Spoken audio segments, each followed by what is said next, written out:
అభిషేకం చెయ్యడం లక్ష్మీదేవి యొక్క అనుగ్రహానికి కారణం. మీరు ఎప్పుడైనా ఒక విషయం జ్ఞాపకం పెట్టుకోండి, అపారమైనటువంటి లక్ష్మీ కటాక్షమునకు హేతువైనదేది అంటే శివార్చన. అసలు లక్ష్మీదేవి యొక్క స్థానం ఏది? బిల్వ నిలయాం అని కదా చెప్తాం. బిల్వమునందు ఆవిడ ఉంటుంది. బిల్వము అంటే మారేడు దళం, మారేడు దళంలో ఉంటుంది.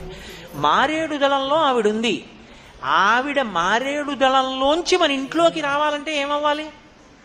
అది శివలింగం మీద పడాలి. మారేడు దళం ఇలా పట్టుకున్నాను అనుకోండి, లక్ష్మి మారేడు దళంలోనే ఉంటుంది.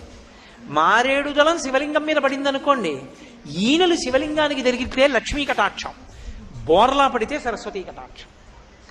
జ్ఞానం వస్తుంది బోర్లా పడితే, తిరగబడి ఈనెలు తగిలితే లక్ష్మీ కటాక్షం. అందుకే బిల్వ నిలయాం, అది శివ పూజ చేత లక్ష్మీ కటాక్షం వస్తుంది. అందుకే మీరు చూడండి,